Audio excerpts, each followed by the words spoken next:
It's time to talk sports. It's Hacksaw's Headlines, a panorama of the world of sports, stories, comments, and opinions. Touchdown, San Diego! Now, here's iconic sports talk show host Lee Hacksaw Hamilton and co-host John Riley. It's a Thursday up and down the West Coast. Who wants to talk sports? We do. Good afternoon, everyone. From our Dixieline Lumber and Home Center studios in San Diego, this is Lee Hacksaw Hamilton. Along with my co-host John Riley, we welcome you to our Thursday podcast as we head towards a great sports weekend with an absolute ton of topics on the table. John, turn your oven on, preheat it to 350, stick your head in the oven. Ask me how you feel. Unbelievable. 97 degrees here. We don't know what the heat index is because the thermometer on the back patio is broken, and we got a hurricane coming. Yeah, hurricane coming up the Baja. 5 to 8 inches of rain on the weekend, according to our staff meteorologist, John Riley. So, and I have tickets to the Padres game on Saturday night, so who knows what's going to happen. You want any galoshes? You want an umbrella? Rain gear, baby. Boy, we got a lot to talk about. We're going a lot of different directions, and this has been a very emotional roller coaster ride of a week. Yeah, it has been. I mean, there's been NFL news, college football, the baseball has been unbelievable. Yeah, our podcast on Thursday, our bonus podcast on Monday, brought to you by the good people at Dixieline Lumber and Home Centers. Fix it, build it, enjoy it. 9 Dixieline stores in San Diego County to serve you. Padres can be good, can be bad, might be up, might be down, drive you crazy, yes. Drive you to be nuts. They won last night. They won 2 or 3 at Baltimore. Is this another Teasley or, what can we have faith in this team? There are so many topics about Padre baseball, some good, some bad. Jekyll Hyde. Explain how you can win series against first place Atlanta, first place Texas, first place Baltimore. Lose series to last place Pittsburgh twice. Lose series to Arizona, Kansas City, last place Washington. How you could be so good, so electric on one night or in a short period of games and then be 34-39 against teams with 500 or worse records and then sit here at home with a 500 record. It's absolutely Jekyll Hyde to me. It's amazing. Are they still in the race? Check with me at midnight after tonight's game. We'll check back tomorrow after the Saturday game and after the Sunday game. Who knows whether they're still in the race? They seem to be hanging on, but then they keep giving ground. It is so screwy. There is no explanation, I don't think. Yeah, I mean, I can't believe what they're doing here because they are. How do I say this? It's like they win one by a ton, and then they lose those close games, and we're back and forth. I mean, it's emotional that I feel like I'm getting pulled back in, but really, I think this team is probably doomed. But they're only 4.5 games out. A lot of baseball to be played, but once we get beyond this homestand, once we are done with the troubled Diamondbacks and the young, struggling Marlins, as this thing turns to September 1st, the schedule is really, really rugged. Let's talk about some hot bullet points topics to talk about. I don't understand why he would say this, but then again, I didn't understand why he said that. Talking Manny Machado, what he said this week in the Padre clubhouse, what he said that after the Dodgers in the World Series a couple years ago. Why would he say, in the midst of the up and down, in and out, good and bad performances, his own year-long struggles, why would he say, we don't want any bandwagon fans? In other words, he's kind of tired of the heat, tired of the booing, etc. Why would Manny Machado say that? Just like at the end of the Dodgers' run there before he left, he said, well, I don't have to be Johnny Hustle. Why would you say that type of stuff, especially in a community that has now had 50 sellouts at Petco Park for a sub-500 team? Just don't understand that. Let's talk about El Nino, and I'm not talking about weather. I'm talking about, well, maybe I am, the hurricane on the base paths last night. How about the brassy steal of home by Fernando Tatis? One of my big concerns was he didn't look right over the last group of weeks. I mean, he had the stretch he hit 109, which was amazing. and I think he's been playing hurt. I think there's something going on. Either it's shoulder, fatigue, ribs. He has run into a bunch of walls. But then all of a sudden, he threw this light switch on, goes from first to third on a really bad pickoff throw, and then he kind of looked like Jackie Robinson at third base, dancing down the line, watching the pitcher not watching him. Boom, gone. Yes. Boom. Pitcher never even threw the ball. Catcher stood there dumbfounded. So did Juan Soto. So did everybody in the stadium. I mean, he just kind of edged his way down the path. We could kind of sense, is this going to happen? And then boom, he was gone. I mean, it was a phenomenal individual play. He plays like that, this team wins. I will say this, and this also links to Machado, and it probably links to Soto. John, they have played so many innings, so many at-bats. They never come out of the lineup. And the 162-game season is such a brutal grind. Bob Melvin. Well, I guess when the players play well, everything is okay, but I'll just ask this question. Here we have Josh Hader, elite closer. Josh Hader pitches 3 times in 12 days. And now, granted, Padres were behind the scoreboard. They don't ask him to go an extra inning when the guys in front of him all have really bloated ERAs right now. So that's the use of Hader and who you can trust in the bullpen. That becomes a discussion point with Melvin.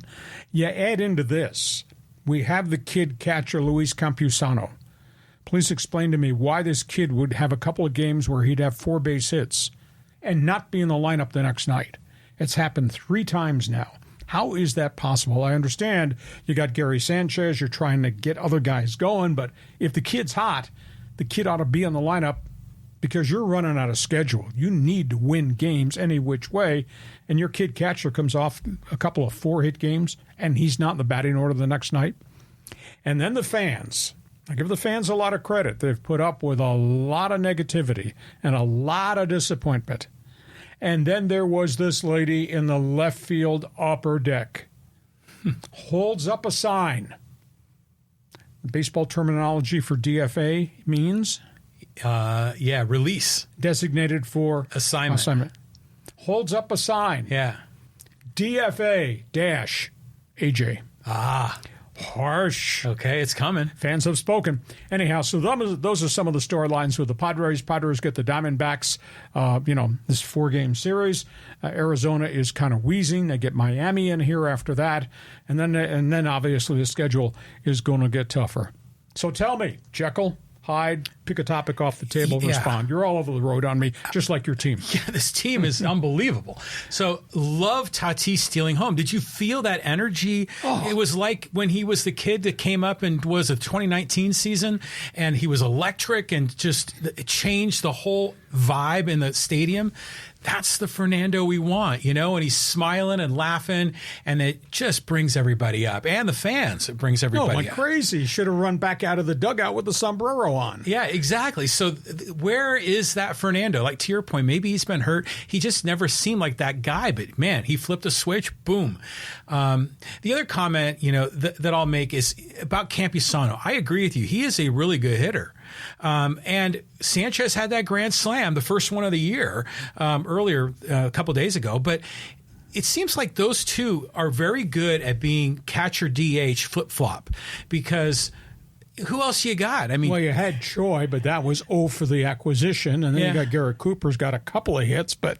And then Ben Gamble is kind of interesting, but, I think Campusano just bests them all. So unless Melvin is so reliant on that lefty-righty matchup thing, sometimes you just got to play the hot hand regardless of what side of the plate they swing from. And what do you think about DFA AJ?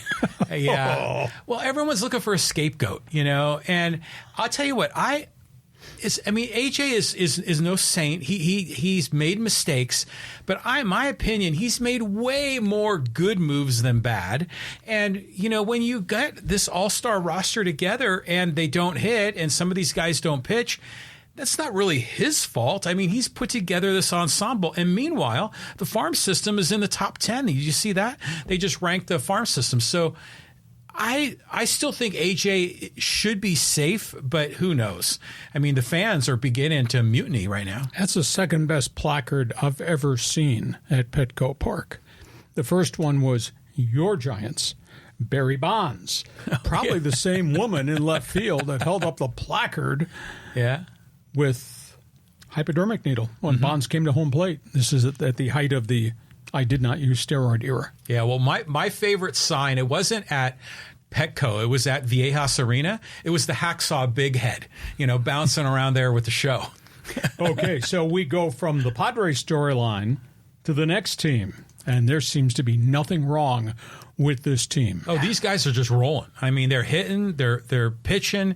They can't be stopped. As we do our Thursday podcast, the Dodgers are in first place. They're running away with the National League West. It's kind of an elite National League. It's either Dodger Blue or the Atlanta Braves. Dodgers, 10 wins in a row, 14-1 streak, 73-46. They don't want to look too far down the road, but there was probably some mumbling in Dodger Stadium. Bring on those bleeping Braves. Because those two teams look like they're on a collision course in the National League Championship Series. Here's the amazing thing. In the month of July, and we have chronicled the Dodger pitching crisis nonstop. What happened in the offseason, who left, who came, why'd you do that, start of the season, all the injuries, the inefficiency, now the return to health. The starters in trouble for a chunk of time. The bullpen was blazingly brutal for a chunk of time. In July, Dodger starting pitching had an ERA of 6.18. Unbelievable. Ghastly. Yeah. In August, in this hot spell, 2.18 ERA from their starters. Well, what changed? Health. Yeah, okay. So we're sitting here looking at a Dodger team that's on a 14-1 run with 10 wins in a row. Kershaw was on the IL for the better part of 5 to 6 weeks. And you still hold your breath when he pitches, but he's pitching well since he came off. Urias really staggered. Then he got hurt, had 2 different injuries. On top of that, they obviously lost Dustin May very early in the process. That's 3 of your top starters out for large chunks of time. You would think that's death. And what happens? They call up the kids. And Bobby Miller might be a candidate as the best rookie pitcher in the National League. They called up Emmett Sheehan, had some good starts. They asked Grove and Stone. Now they just called up another kid, Gus Varland, at a 2.18 ERA at Oak City in the PCL. 2.18 in the Pacific Coast League? Are you kidding me? Yeah, pitching at that's altitude? crazy. So, I mean, look at what the Dodgers have been able to do with the significance of the injuries, the mess that the bullpen has been for a large chunk of the season. There is no closer up there that equals the closer down here. And look at what the kids have done when they've given them the ball. I mean, Bobby Miller was so far ahead of the curve. So I'm so impressed. And Dave Roberts has managed this thing. And Andrew Friedman has given him some extra things, like the J.D. Martinez acquisition and the David Peralta acquisition. Those guys have won a chunk of games for them with one big swing. And you got Freddie Simmons and you got Mookie Betts. And, I mean, it's kind of unique with all the negativity that the Dodgers had, most of it on the mound, that they are where they are. Yeah, I mean, they're a very impressive organization, and they're also in the top 10 with their minor league program. So Friedman has just done a great job. And, you know, those guys, they produce. I mean, you got to tip your hat to it. But you know what? When we post a lot of the video clips on social media, there is a battle going on between Padre fans and Dodger fans, smack talking, you know, just a lot of trash going on because, you know, everything seems to always go the Dodgers' way. And for the Padres, you know, they're like one of the most unlucky teams in baseball. So, you know, it's a regular season. If we'll see what happens in the playoffs, but I think to your point, I think Atlanta looks like the tough team to beat. Oh my goodness, Atlanta is just taking a cover off the ball. And they've had a lot of pitching injuries, and they're having an unbelievable batting order season. And the Dodgers are pretty doggone good, too. One other baseball note, because we have tracked this guy all year long. Yeah, I mean, there's always some new report on Trevor Bauer. What do you got, Hacksaw? The Yokohama Bay Stars, that's where you send his mail. He's having a phenomenal season, a dominant season. Trevor Bauer's record is now 9-3 with the Bay Stars in Japan's Nippon League. 2.82 ERA. At one point, it was 7. Wow. He's down to 2.82. Got 115 strikeouts and 111 innings of dominance. He threw a pile of home run balls at the start of the season. I think he had 7 in his first couple of starts. He's only given up 6 since that point of time in May. So he is really dominant. It's a 1-year contract in Yokohama. I'm just curious. He's pitching his way back into the major leagues. Do you think anybody touches this guy because of the toxic situations, plural, he's put himself in? Yeah, I think he will get picked up because he hasn't been proven criminal in the court of law, right? So is he still he's still... The lawsuit is still on the docket. Okay, it's still out there. But, it's kind of like the Matarrisa thing where, he wasn't guilty and actually the suit was dropped. So as much as we don't like Trevor Bauer's shenanigans and the way he conducts his personal affairs, he still might be, at least not in jail. And if he's not in jail, then he could pitch for a major league team. And there are a lot of teams that need major league pitching going forward. Oh, big time. Now, this would be for the winter meetings. This would be for next season, the off-season acquisition. But I'll be intrigued to see who is interested in signing him. Hey, our Thursday podcast brought to you by Dixie Line Lumber and Home Center Stores. Fix it, build it, and enjoy it. John, before we move on to the next topic on the table, football, remind everybody about what happens at the end of our show and remind everybody about what they should do to be part of our team. And then I'm going to remind them where they should go when the show is over because they need to find and look at something else. Go ahead. Yeah, so Fans Forum, it's your chance to get involved. Already, guys are stacking up in the Fans Forum. Just drop your question or comment for Hacksaw in the live chat on Facebook or YouTube. We'll get you involved. That Fans Forum segment, when we break down the videos, is usually one of the most popular ones we do. People love it. And so, be sure to check that out and drop in your comment or question on the live chat. And be sure to subscribe as well, wherever you get your podcast, as well as on all the social media platforms. Subscribe on YouTube, follow, share, and subscribe. And a reminder, when we're done with all this, go to my website. That's the address right on the top, LeeHacksawHamilton.com. It's all written. You get all the great things that I used to create for Sports Talk Radio. It's now in written form on the website. You give me 5 minutes, you'll know everything there is in the world of sports. Best 15 minutes in sports radio, Hacksaw's headlines, my one man's opinion column, and Hacksaw's mini poll. And a reminder, share with all your teammates what we do every day of the week on our podcast. Subscribe, give us a thumbs up. And since we don't have any friends, we'll take the 5-star rating if you want to give us that. Let's talk football because there's a new storyline here. It's probably going to be a point of conversation going forward considering where we just came from. Yeah, well, I'm anxious to hear the details of this, but the headline looks intriguing to me. Is this a restructuring of the system?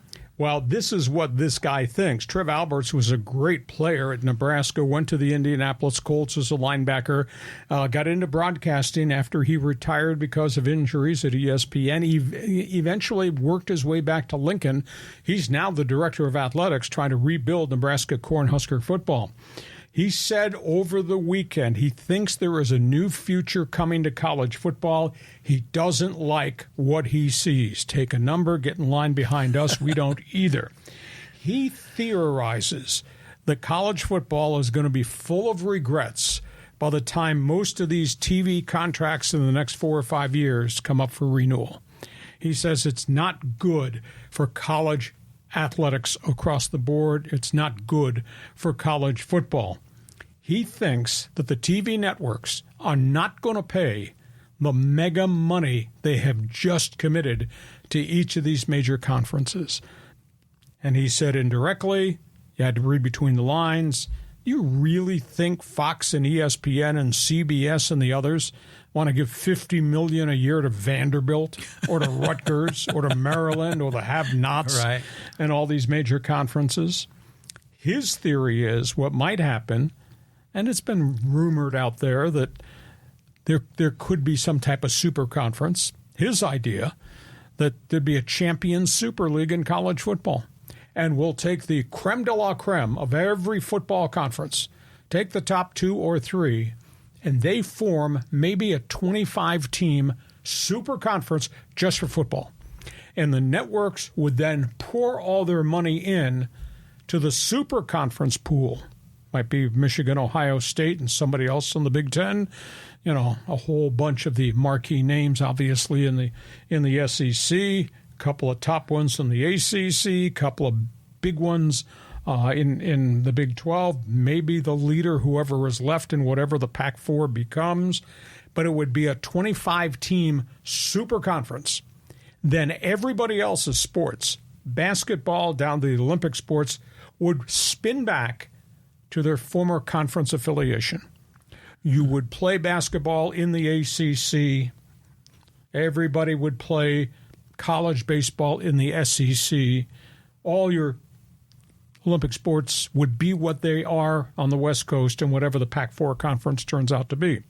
The TV networks would pour big money to the Champions League, but they would then pour some money, not $50 million per year per school, but a figure to every conference school so it could also co-fund its second-level sports, its Olympic sports, etc.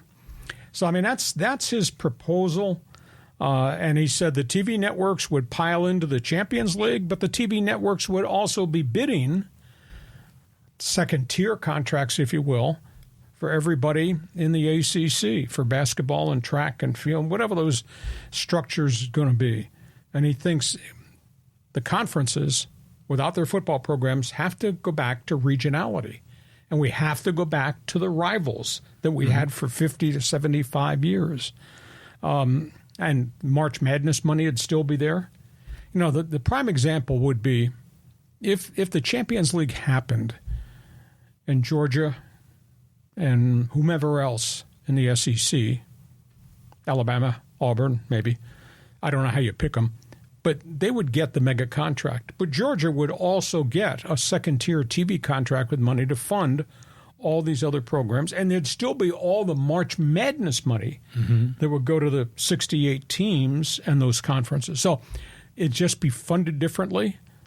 But he says we got to get back to what we were before. And I think he's stung that he played in the Big 8, and that became then the Big 12. I think he's stung that a whole bunch of that has gone away. So it's a novel concept. It's just an idea form out there in the galaxy, in the solar system. But he is of the opinion, and I expressed his opinion a couple weeks ago, people are going to regret what they did to college football by this money grab. Go ahead, John. Well, this is going to be more of a, how do I say this? That the haves and have-nots are going to get further separated. Because if you're not in that super conference and you're a football program, you're going to be at a huge disadvantage because you don't have the funding and the resources to compete. So, I mean, how many Power 5 Division I football programs exist? It's like 60, 80, 100, something like that, right? Mm-hmm. And so this would wean it down to like essentially 25 or 30 that would get all the money or a significant portion of it. But you mentioned something that was interesting, that does Fox and ESPN want to spend $50 million a year with Vanderbilt and all these other schools? It does invite the question. We saw what happened with Bally Sports and the Padres, and that money went away. The revenue model is shifting. I wonder if it would ever come to a point where some of these big networks might have to renege a deal or demand to renegotiate it because the dollars and cents aren't there. Well, all the deals are funded by, quote, the big boys. Mm-hmm. They're not funded by the regional sports network and a little guy trying to play above his weight. So I don't think that's going to happen. But I do think, as Trevor Albert said, why does the network want to give wads of money to the bottom feeders of these conferences? Let's just form a super conference of the top 25 in college football. Now, big arguing point, and sports talk radio and us guys on pie, we need to have something to argue about. Yeah, we do. Yeah, I mean, the next argument, if that were ever to happen, well, who's going to pick the top 25? And what if their programs dip? Are you going to have relegation and boot them out and put somebody else in? Is there anybody that can earn their way in to, quote, the Champions League? Yeah, and then would only Power 5 conference schools get in, or would a Mountain West school be able to qualify? And then in the end, I think this is ultimately what the TV networks would prefer. You know, it's like the NFL. There's, 32 teams? This would be 25, 28 teams. It's going to be like a junior NFL league, and that would be perfect for them. And they can spread a little bit of money to the other programs, but I just see this as further dividing the haves and have-nots. But the other half half of this, of making all the other sports, keeping them regional, keeping the conferences together, that part makes sense. I haven't talked to anybody who's got linkage to UCLA or USC, including some big cigar alums. I haven't talked to anybody that really likes what the Bruins and the Trojans did in the middle of the night. Yeah. So we'll see. We'll see where this goes. Okay, from that, we got some NFL notes to talk about. Yeah, so let's go here. A little bit about the Steelers, the Lions. Well, we just came through the Pro Football Hall of Fame induction ceremonies. Eric Coryell has landed in Canton, and how cool that phrase was. Well, the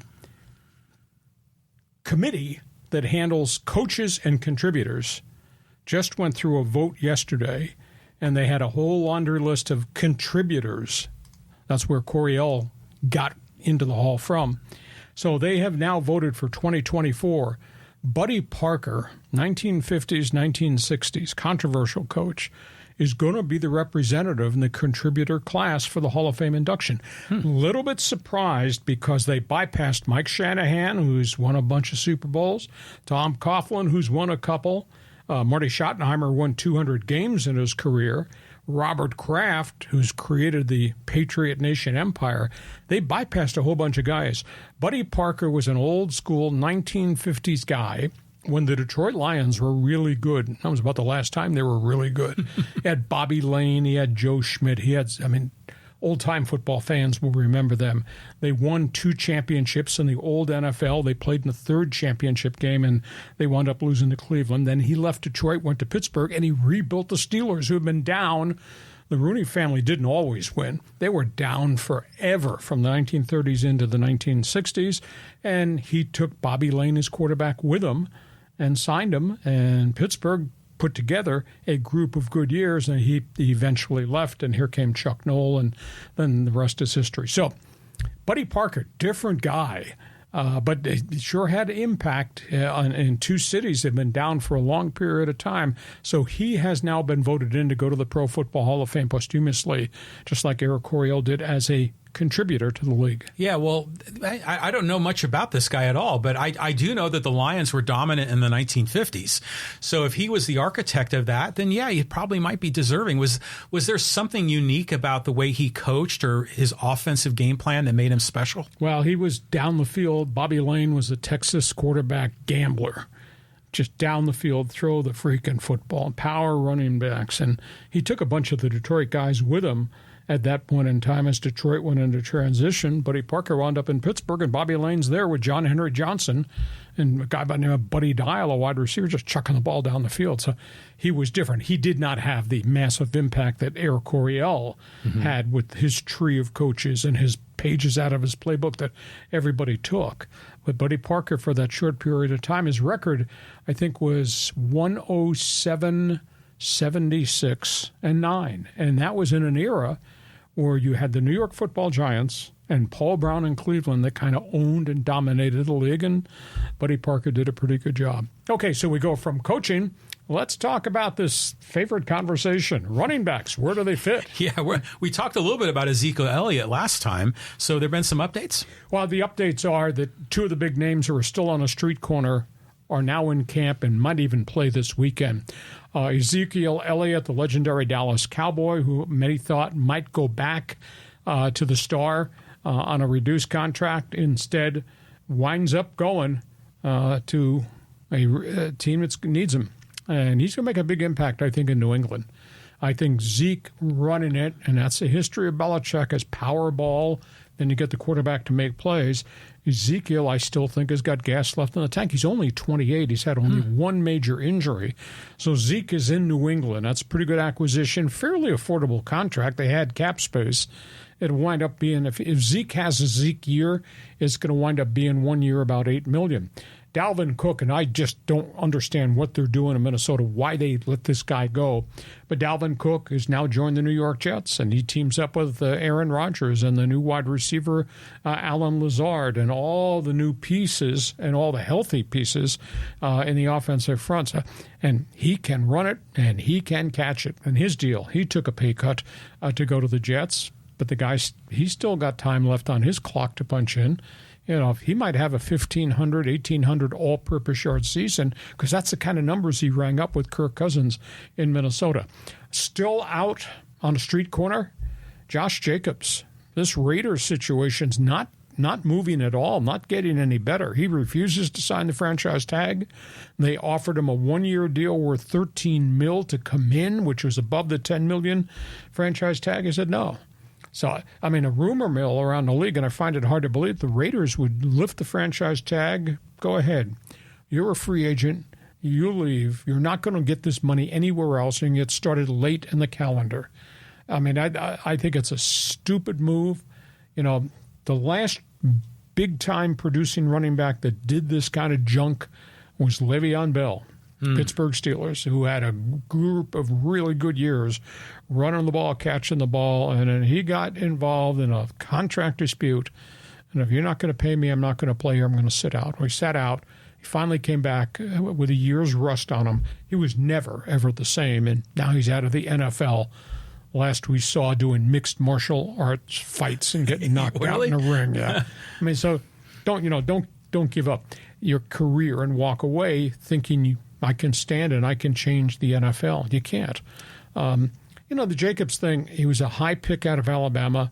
A lot of expectations, but he kind of suffered the same fate that Derek Carr suffered. He went into a situation, it was a mess around him. Mm-hmm. And he didn't play, he didn't dominate early. He had a phenomenal season last year, but that's the first good season he's had in a 4-year run.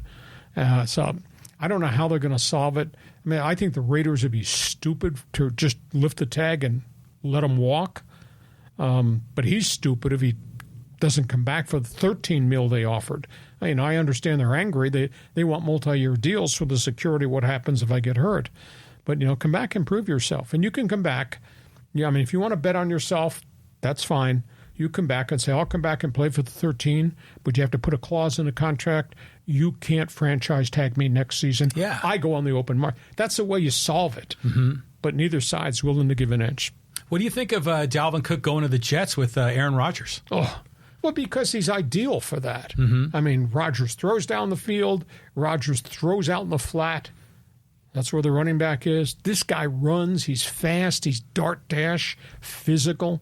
He's had a really, really good career. Now, he had a major shoulder injury, but he's green light go. He's 100% healthy, and I still think there's miles left on those tires, maybe more mileage than Ezekiel Elliott has. I think it's good acquisitions by both teams. Well, what about the Cowboys? Who's their starting running back? Well, Tony Pollard, a young guy that they franchise tagged, but he's coming off surgery. Now, they think he'll be ready by opening day, and he did have a breakout season last year when Zeke was bothered by knee problems, and the year before that as a role player, he made a lot of things happen, run on the ball, etc., but he's not the physical talent that Zeke is in terms of bulk and toughness and be able to take the hits. He's more of a, out to the edge guy and speed guy once he gets to the second level. So, but that's the decision. They didn't want to keep Ezekiel Elliott for $10.8 million, I think it was. And then Zeke said, I'm not taking a pay cut. And he wound up getting released. Now he's, if he has a Zeke season, maybe it'll be 1 year, $8 million total. Yeah, the running back marketplace is very different than it used to be some time ago. They seem to be interchangeable pieces. Let's see what happens. On we go. The story we talked about last week, and every day there's a different angle to the story involving Michael Orr, former starting tackle, Baltimore Ravens, his attack on his former family, whether he was legally adopted, whether or not they took all the money that he was due. It's kind of a nasty, nasty story.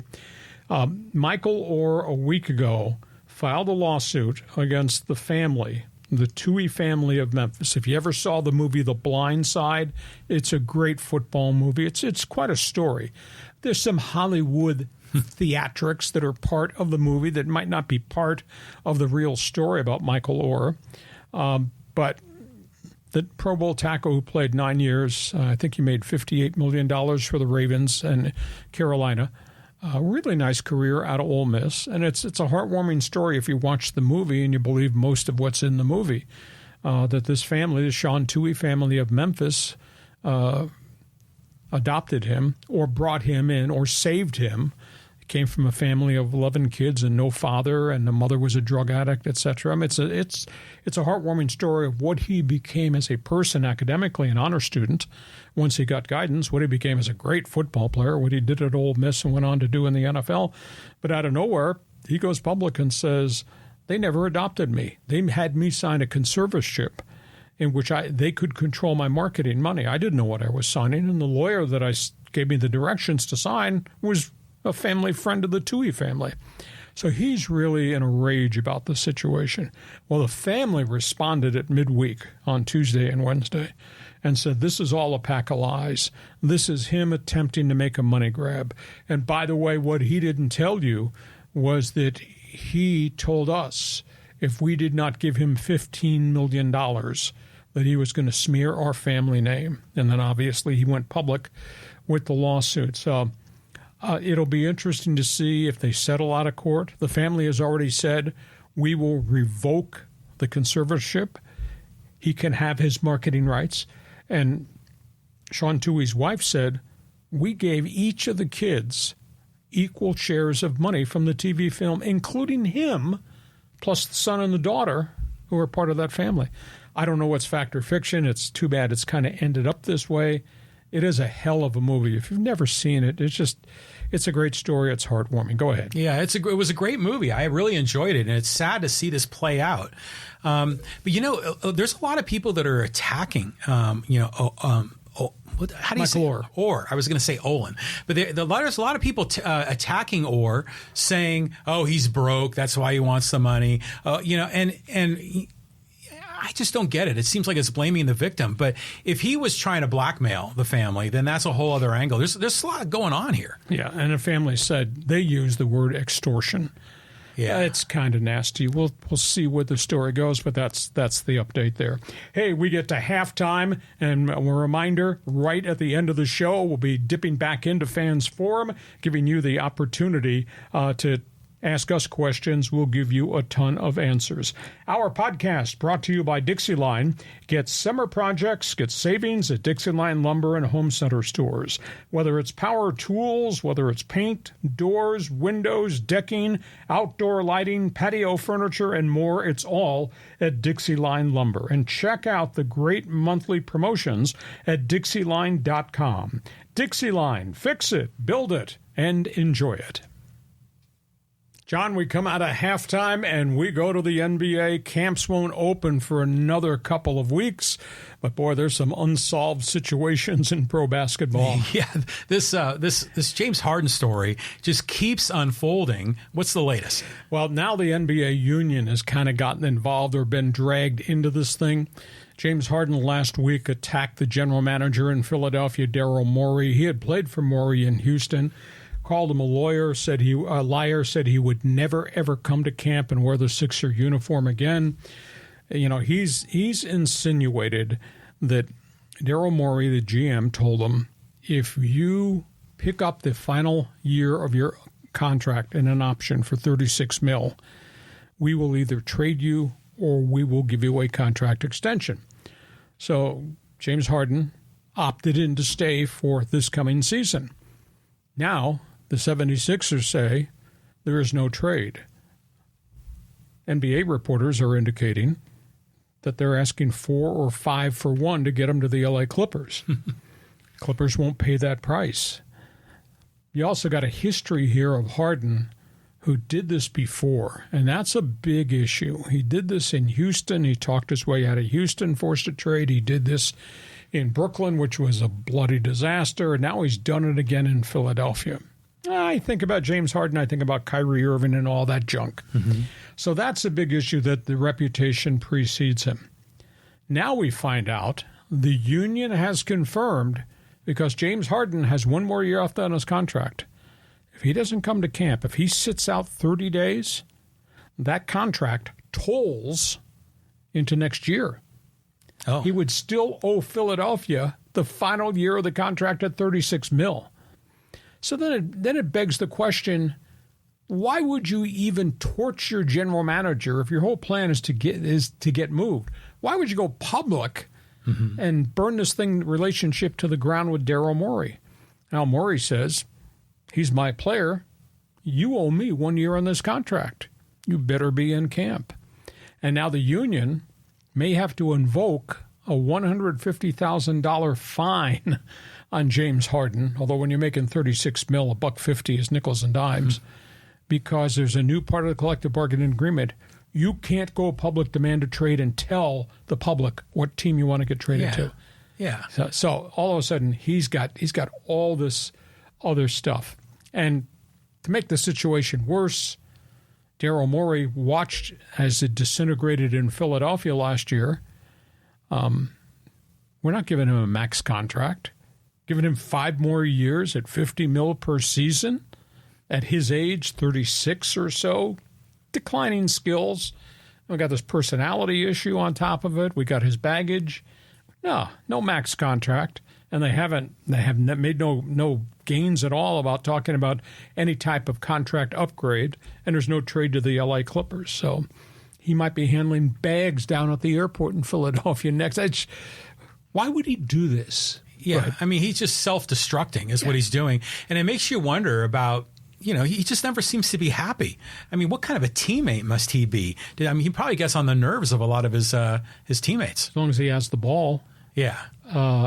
Answering this question, has he ever won bleep in the NBA? You see any championship rings here? Not really. I mean, he's won an MVP, hasn't he? But yeah, he hasn't. It's not like LeBron that's trying to chase a championship. He just seems to always be escaping a bad situation because he doesn't like it. He's disgruntled. So, I didn't realize he's 36. So, there's not much gas left in the tank. Like I said, can you say Kyrie Irving? I mean, it's just same kind of junk that just keeps happening because the players run the league. Yeah, exactly. Absolutely amazing. Let's go from basketball. Let's talk about hockey. It's quite a story. Yeah, this is always great when we talk hockey because we learn a lot about the sport as well as a lot of the legends in the game. This guy was a great defenseman in a very, very different era. He's just passed away. Bobby Baun, legendary Toronto Maple Leafs defenseman, passed away at the age of 86. Hockey Hall of Fame. He spent 17 years in the NHL. Think about that wear and tear factor. Played 14 years Toronto Maple Leafs, then went to the Detroit Red Wings. Former MVP of the Stanley Cup. He won 4 rings with the Maple Leafs in about an 8-year span. Wow. He was just kind of the anchor on the back end. His nickname was Hard Rock. He was, we're talking old school. 5'8", 5'9", built like a cement block, and just you could not get in front of the net. He was just great, and he just passed away at the age of 86. And in Toronto, because that era of the Maple Leafs, that's the last time they won the bloody Stanley Cup was 1967, and Bobby Baun was part of that. They're mourning the passing. He was a really great gentleman, but that was a different era. But think about that. And here's the asterisk to his history of stats. The end of his career, he played in the Stanley Cup Finals with the Red Wings on a broken ankle. Oh my God! And that was before he got hit by a shot, and he just it got numb, and they taped it up.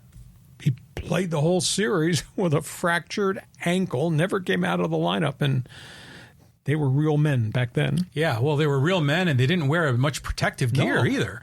So, did you get a chance to see him play in person? I saw him on TV right at the end of his career, but I've known a lot of people. I know people who played with him, and the Maple Leafs in that era with Davey Keon, Hall of Famer, and Frank Mahovlich, Hall of Famer.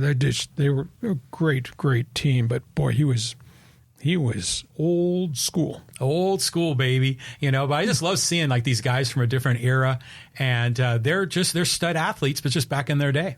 Okay, let's talk soccer because there's a lot of different layers of stories here to talk about. Yeah, it looks like the hammer dropped. Yeah, the coach of Team USA is gone, Vlatko and Donanovsky. He failed in the Olympics with Team USA. Then he failed in the World Cup with Team USA. A lot of controversy follows him. He took a program that had done really well under the prior coach, Jill Ellis, and they failed to win. You can use excuses or explanations. Well, team in transition. It was one of the youngest rosters Team USA's ever had. You can use the explanation that he was trying to build formations and breakout patterns to the talents of all the really young, skilled people they have. Sophia Smith, Brittany Rodman, etc. But at the end of the day, he's responsible for formations, the game plan. He's responsible for the substitutions. He's responsible for why did you move this, change this player's position, and make her play something different in the World Cup games. They scored only 4 goals in 4 games, 3 of them against an overwhelmed Vietnam team. They went 1-1-2, got to the knockout round against Sweden and got knocked out. I watched all those games in the middle of the night, and I thought, yeah, it's frustrating. They did not score goals. They had a lot of opportunities, but all their young players were the ones who were taking the shots, and they were hitting crossbars and hitting post and getting shots blocked point blank right in front. They just could not put the ball behind the net. So he gets gassed. I think the bigger story is that his international record with Team USA was only 3-5-2. He won only 3 of the 10 games with a program that was back-to-back World Cup champion 2 straight times. Where do they go from here? This is going to be interesting because this is marquee job. There's no doubt that Team USA has resources and assets and great, great young talent. Where do they go? They supposedly want to talk to Serena Wigman, who is the head coach of the team that's going to play Sunday in the championship. She's from England. She's really good.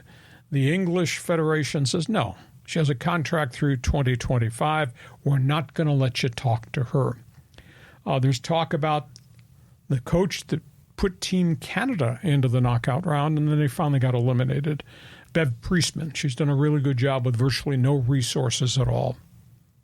Interesting name, Free Spirit. His name is Graham Potter. He coached for Chelsea. He's had 2 different jobs in the English Premier League. Very aggressive guy, very dynamic guy in terms of formations, wants to push the ball up the pitch. Graham Potter's going to get some consideration. And one other name that's just surfaced, and contract is up, and this is really interesting. His name is Peter Gerhardsson. He's the head coach of Sweden. Sweden, of course, got into the knockout round and finally got knocked out, but Sweden's the one that took Team USA down.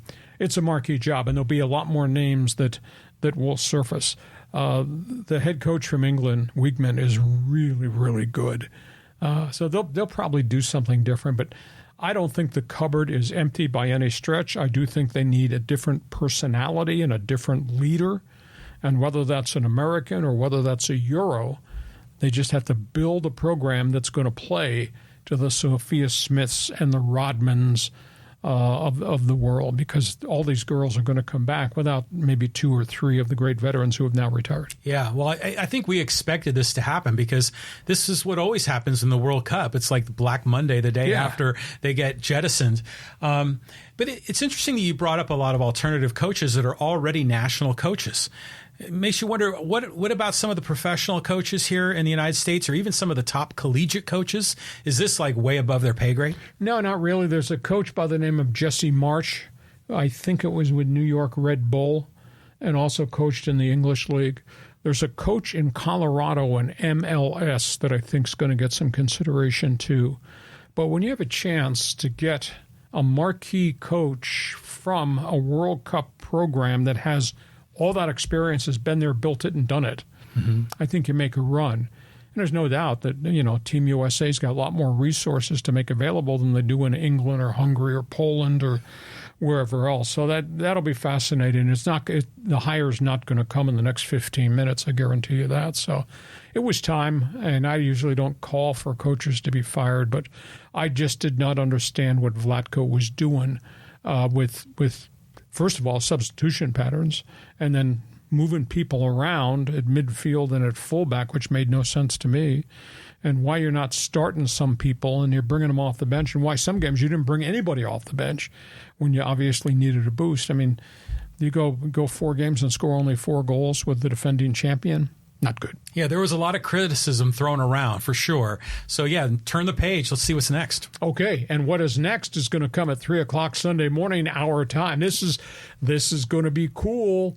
England, Spain, the finale of the Women's World Cup down under in Australia. You know, if you look in the rear view mirror right now, look who's gone. Japan sent home. Many people thought that was the side that was going to win this. Sweden, who had pulled all these upsets, gone. Germany kind of invented the game, gone. France, gone.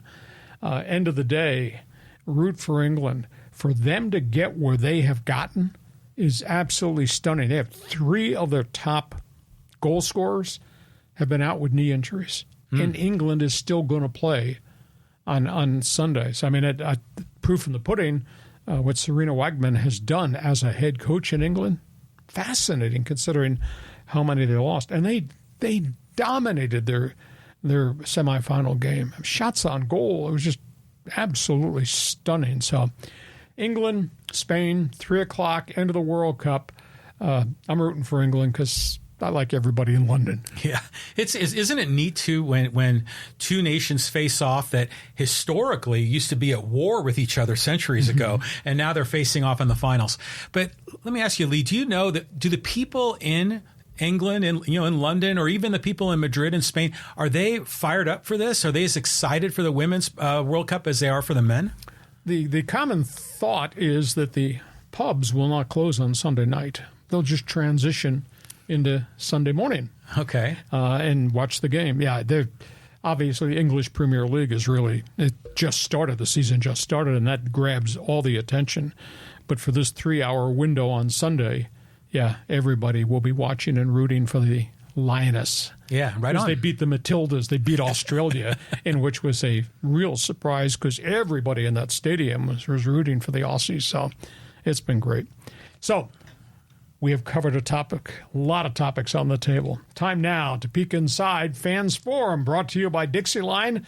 John's got a lot of friends here that just overwhelm us with questions, answers, comments, cheap shots. Go ahead, John, get started. Where do you want to go? Okay, let's go to Carl here, and he's talking about the Padres. 3 from Texas, 2 of 3 from Baltimore. Now watch them lose 3 against Arizona. Padres, the most fun but frustrating team ever. We've been through a lot of strange seasons covering Padre baseball as far back as the one that was San Diego's Jack Murphy Stadium and at Qualcomm and then at Petco. You know, they need somebody that's a catalyst. Does El Nino's theft of home light a fire? Might be, but tonight they're facing the only legitimate frontline starting pitcher that Arizona's got in Zach Gallen in this Thursday night game, who's 12-5 and just beat him. Has beaten him a couple times this season. So we'll see if the Padres can build on this. I think, I said last week they needed a streak. If they're going to climb back into this thing, they needed a big streak. Well, what better way to have a streak than do it against Arizona, which was skidding? And then obviously Baltimore's really young, and I think the Orioles got overwhelmed out here. And then you get Miami coming in here, and Miami's a really young team with a really young pitching staff. So they're feeling a little bit of the heat of this pennant race too. They're not playing the same. So there could be a streak right here. Does Fernando doing what he did, the dash to home plate, does it change everything as it relates to that dugout, that clubhouse? They need to get aggressive. They really do, because if you're aggressive, then maybe you manufacture some runs along the way. Well, they're going to have to score a lot of runs because Rich Hill is pitching for the Padres, and you're not sure what you're going to get. You'd probably be lucky if he gets through 3 innings. I mean, thank goodness the Arizona Diamondbacks are a bunch of mashers, so maybe he can figure out a way to trick them. But this pitching matchup looks very lopsided tonight. 11.79 ERA since the trade from the Pirates. So, and like we said at the onset of the show, this is Jekyll, this is Hyde. How the hell can you beat all these first-place teams and take these series against these teams and then lose these series to the Pirates twice, Kansas City, Washington, and Arizona? Next question. Okay, let's go here. Another Padre comment from John. He says, one thing about A.J. Preller, he's given the Padres some hope and something to cheer for during some dark times in San Diego. When the Chargers applied to leave town in 2015, he was the rock star GM. He's made a lot of bold moves, and we have talked extensively about, damn, you traded the farm system away twice. And we've talked about the length of the contracts he's giving. But, at the end of the day, his theory works. Boots on the ground everywhere. Ha-Seong Kim, he might be as popular, if not the most popular player. And they went out and found him, and they scouted him, and they outbid other people, and they convinced him to come play for us. Now they got to re-sign him. But, Ha-Seong Kim, you look at Nick Martinez. They went out and they scouted this guy, and they said, this guy has now found a way to pitch. He was doing it in Japan. He's been pretty trustworthy for a year and a half for the most part. So, if you go through the roster, there are acquisitions. Gary Sanchez had been dumped by, 3 or 4 teams since he had the great start with the Yankees. They saw something in this guy. They thought he can catch, he'll throw guys out, and by the way, he'll hit some bombs. He has hit a hell of a lot of bombs, 16 home runs, I think. Yeah. A chunk of them at Petco Park. So, give AJ credit for, quote, boots on the ground and finding players. Not all of them have worked out. There's a whole pile of them that have failed, and he's traded a whole bunch of them away. But that's what kind of stunned me when I saw that sign, DFA-AJ. Yeah. I'm not on board with that. I'm one of the guys that thinks that he should remain. In order to improve, you have to take risks. And a lot of those deals, he got rid of some good talent, and some of the ones didn't turn out. But overall, I like what he's doing. Did you see that now the Padres have 2 top 10 guys in the minor leagues? Mm-hmm. So it's Salas and Merrill.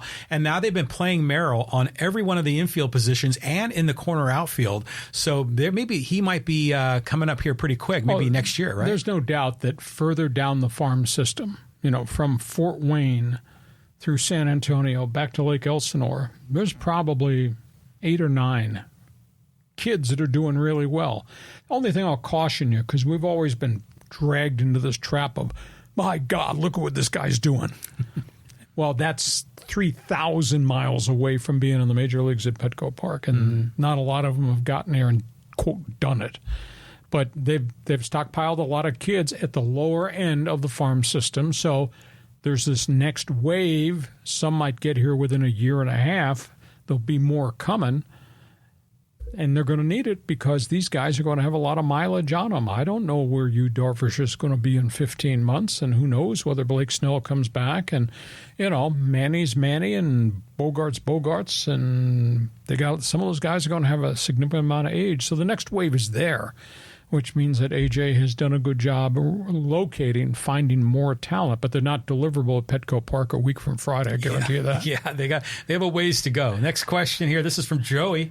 That's right. Blue heaven on earth. Dodgers smash the Padres across the board. Don't be afraid to pile on. Just go ahead and offend everybody in San Diego. No, they've done a great job. I mean, I went back and did some research on Dave Roberts' career record as manager of the Dodgers. He's got a higher winning percentage than the 2 greatest Dodger managers, Walter Alston and Tommy Lasorda. I mean, Dave Roberts is like 741 wins, I think, in his career. All these division titles, 1 World Series. Can it be critiqued? Sure, he can be critiqued. He's made a bunch of mistakes mishandling the pitching staff in postseason. But Dodgers as an organization it's a really special place. And you may dislike Dodger Blue. That's okay. That's your choice. I respect Dodger Blue because of the heritage of the franchise.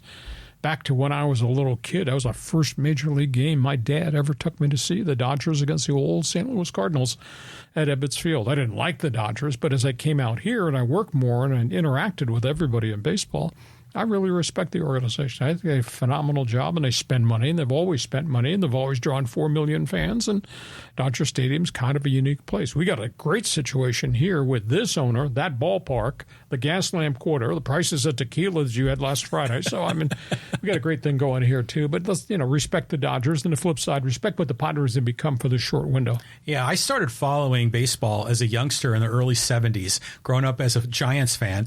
And so, right away, it's like it's preached to you like religion that you don't like the Dodgers. And the Dodgers would always kick the Giants around in the 70s. And then they've gone on winning. And it's interesting to hear when people talk about the old Brooklyn Dodgers and how they suffered for so long, lovable losers, because for my lifetime, they've always been really good or at least above average. They've been phenomenal. I mean, everything changed, obviously, with the arrival, and this is old history, the arrival of Branch Rickey. But you people sitting at home, Google Branch Rickey, and just look at all the things that he did as it relates to not just Jackie Robinson, but farm systems and win, because he did it in St. Louis, and he brought that blueprint to the old Ebbets Field when the Dodgers were just terrible, and what he made the Dodgers into. So now there's great history and there's great tradition, and it's a special place. Peter O'Malley was one tremendous gentleman. I did not like Walter O'Malley because he took the Dodgers out of Brooklyn and moved them to L.A. in a, quote, money grab. But great franchise. Okay. Would you like Fernando's retirement for his number? Oh, yeah. And there's big debate whether Fernando should be on the Hall of Fame. I had forgotten that he had only won 174 games, but he pitched so much. He was such a warrior, and to a degree, Lasorda overused him. But what a great player. But he's one of the many international players the Dodgers have had historically. They've opened the doors for a lot of people, a lot of players from a lot of different places. On we go as Fans Forum continues. Okay, let's go get some social media comments in here. And how about let's talk a little bit here more about conference realignment. And this is from ZEKE saying merging the Mountain West is a better idea, for the Pac-4. Spending $68 million to buy 4 schools is dumb, considering the reduction of revenues. The new conference will be only conference in the Western United States, creating more value than the sum of the parts as they're currently composed. I think the burning question is, what do the other 2/3 of these Mountain West schools actually bring to the Pac-4? That's a burning question, because you're not going to have the same conference. It's not going to be equal to what the Pac-12 was. I mean, there's nobody at the bottom end of the Mountain West that you can say is equal to Arizona State or Arizona. So I just don't know the end game if you haul everybody from the Mountain West. They'd be excited in Colorado Springs and Fort Collins we're in the Pac-12. But you're not a Pac-12 program. I'm sorry, the Air Force is not. Colorado State is not. Wyoming is more 1AA than it's true 1A, just because of lack of people to recruit and resources. San Jose State is not equal to what's gone on in the Bay Area. So somebody have to argue long and hard with me. I do understand the finances, that it sounds absurd that the Pac-4 would think about paying half of the exit fee for the top 4 schools to leave the Mountain West. I don't know if that's workable. The dollar value on a contract would be down, at least to start, but there's something that you can't say that it doesn't get rebuilt along the way. So I don't have an answer. All I can do is report what I hear and from the people I network. And there are so many different proposals that are being discussed about how to rally the Pac-4 back. But it appears that Washington State, Oregon State, Cal, and Stanford are linking arms, and they're not going to leave, and they're going to find a way to see if there's some creative stuff to get other schools in there. And there may be some more wild things that might be proposed out there. I don't know whether it's linking with another conference and playing interlocking schedule, and I don't know who that other conference is. Is it the ACC? Or is it the AAC, the one that's got all the Texas schools in it? It's just not going to be the Pac-12 that we used to know and love. Yeah, it's interesting that, Trev Albert's proposal about that, what do you call it, some kind of a Super League or Champions League? Because it's really football is driving all of this. And for all the rest of the sports, have you ever seen a map of the United States where they show the logos of all the colleges, D1 around the United States? 80% of them are on the other side of the Mississippi River. And so it leaves very few options, and especially for the non-football sports. So I don't know what they're going to do here, but it just seems natural. There's got to be some way to bring the Mountain West together, and hopefully they can retain that Power 5 level so they can qualify for the big money. Well, they've got 12 months because everybody's in the final year of their Pac-12 TV contract this year. It'll be such a lame duck year with such mixed emotions. Oregon State does not really want to play Oregon, and that Civil War game is going to be brutal. And the Apple Cup game, Washington State. I think there'll be a few people pissed off about that. Yeah, for sure. Yeah, and so it's going to be a different time. They got 12 months to come up with a formula that will work. But the problem is there's not a lot of people out there that you can go choose from. Okay, let's move on. Let's, how about this comment here about Bill Belichick? I thought this was good. It says, don't forget, Belichick had no success pre-Tom Brady either. It's almost as if he's isn't as great as people say. Well, I think he's a great defensive coach, and he's just got a philosophy of the type of player that he must have to make his program work. And he didn't do well in Cleveland early, and he wound up getting fired as the coach of the then Cleveland Browns, and then went back and he became a coordinator again from where he had been before with Parcells, and then he wound up going, and they hit the jackpot on Tom Brady. His record, since Brady left, I think is 24-25. Yeah. So the question is he a great coach? Well, I don't have Brady anymore. But, his record is not 18-38. Right. And the NFL's a tough place to win. But he's cut from a different cloth. I enjoyed interviewing him a couple times. I interviewed him. He can really be obstinate. I understand that. He is what he's going to be, and that you just have to accept what he is. But I think he's a great defensive coach. And I think it takes a special type of guy intellectually to play what they play defensively. I remember asking Rodney Harrison and Junior Seau, who, of course, were with him at the end of their careers, and I said, what was it like? He said, well, you can't imagine what it was like. Just in terms of the intellect and the knowledge and the preparation and the pressure. They run it very differently in Foxborough. So, but he is 24-25 post Tom Brady. So all the Belichick haters in the AFC East are popping a shot at him.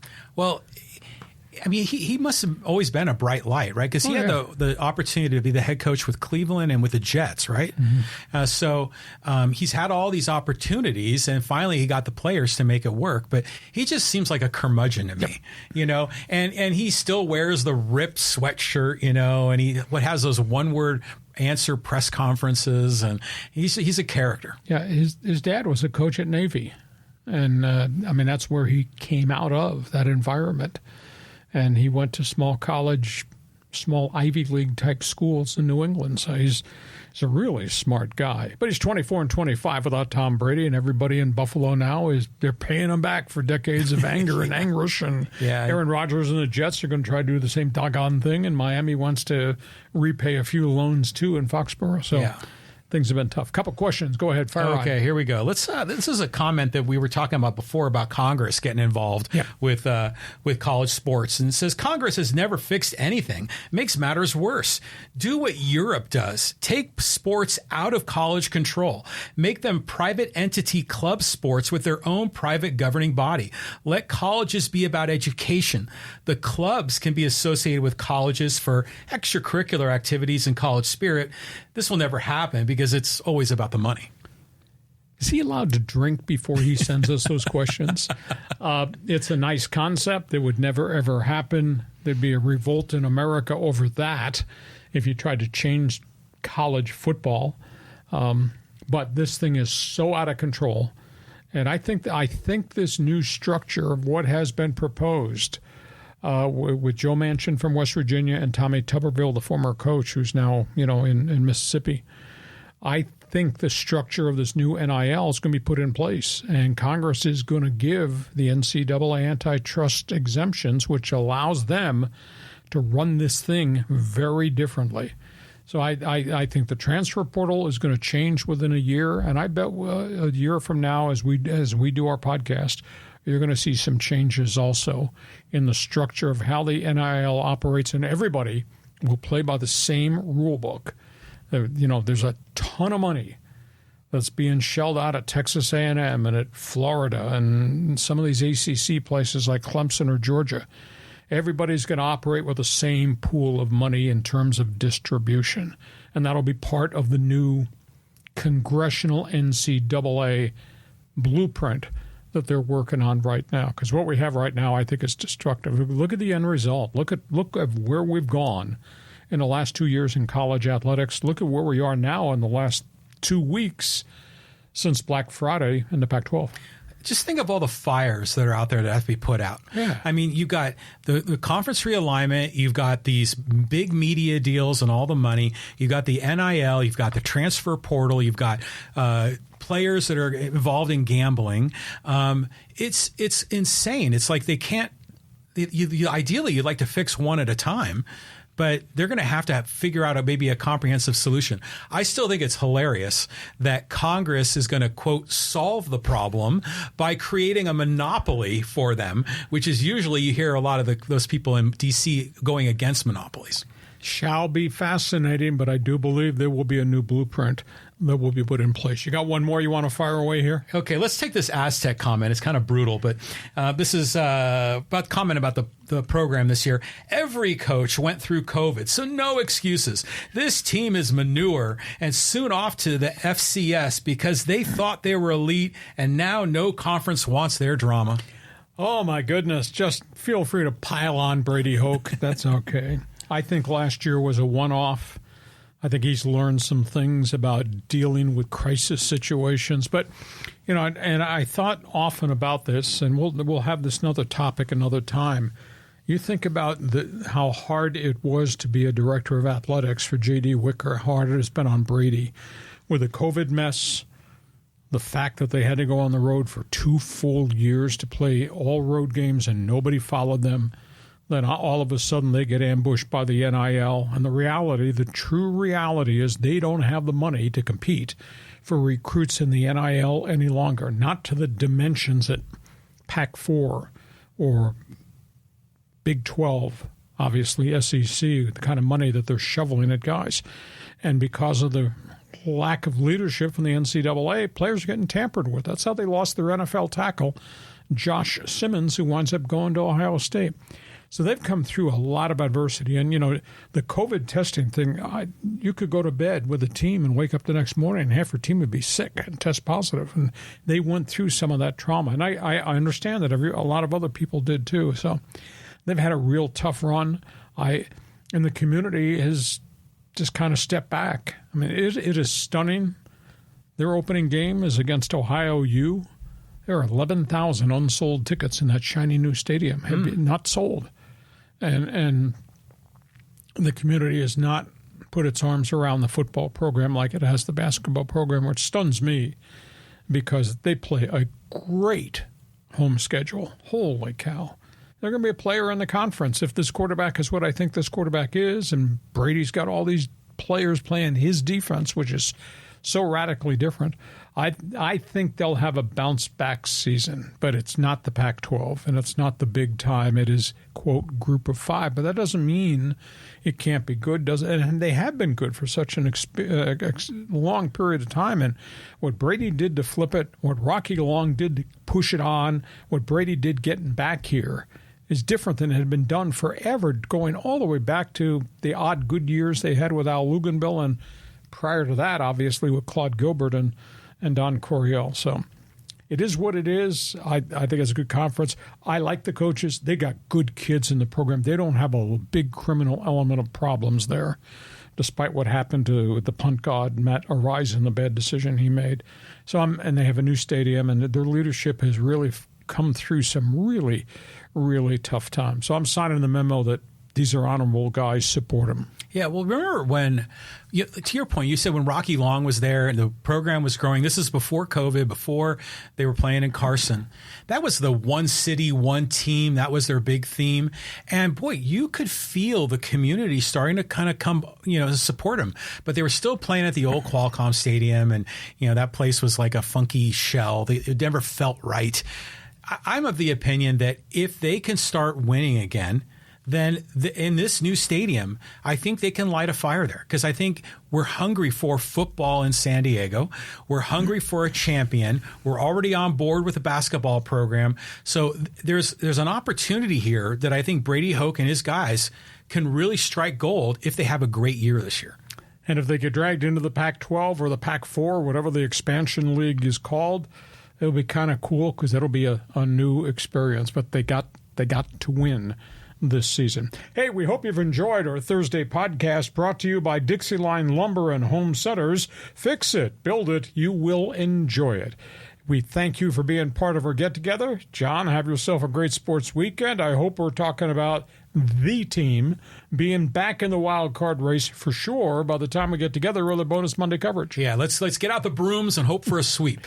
Thanks for being with us. Have yourself a great sports weekend. We will see you on Monday on Hacksaw's Headlines. Join us again for Hacksaw's Headlines on YouTube, Facebook, and Twitter. And find the audio version on your favorite podcast app. Touchdown, San Diego! For more content, go to LeeHacksawHamilton.com.